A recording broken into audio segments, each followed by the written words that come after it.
morning. Today's devotion is talking about how to not be afraid. Do not fear.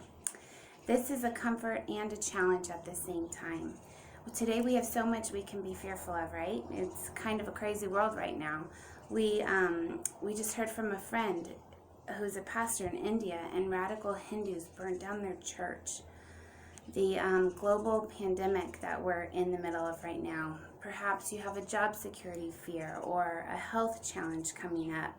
The fires that are consuming the beautiful Tucson mountains and threatening homes and animals. We certainly have our fair share of troubles, don't we? But we are so loved by God. He says that He has it all under control and that we don't have to be afraid. We don't even have to worry. In Joshua, it says, just as God was with Moses, God is with us, and He won't leave or forsake us. Further along in Joshua, he talks about being strong and courageous and not to be frightened or dismayed, because God is with us wherever we go. But today's verse, continuing in our 1 John series, comes from chapter 4, verses 14 to 17. By this, love is perfected with us, so that we may have confidence for the day of judgment. Because as He is, also are we in this world. There's no fear in love, but perfect love casts out fear. For fear has to do with punishment, and whoever fears has not been perfected in love. We love because He first loved us. If anyone says, I love God, and hates his brother, he's a liar. For he who does not love his brother whom he has seen cannot love God whom he has not seen.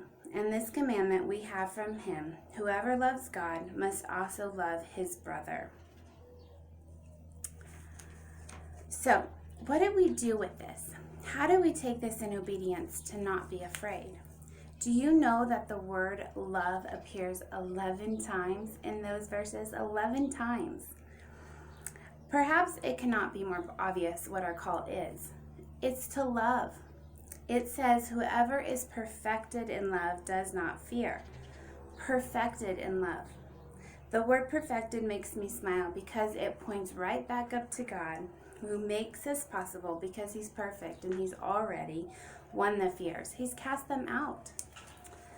So we can have confidence in this whenever we feel afraid. We can take each moment of the day, full of fear or not, and choose to love in that moment.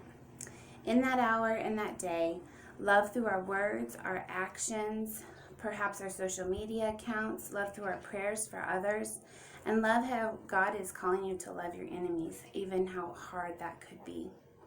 I just read a timely article. It talked about 14 points of how you can cast out fear and anxiety. And overall, it had this point to just bring your fear to light. Bring it to the table. Bring it to God. Speak it. Tell it to a friend. Work it out with God audibly, because once it's out, it's no longer in the dark, and that will remove lies from the evil one that are speaking into your life over those fears.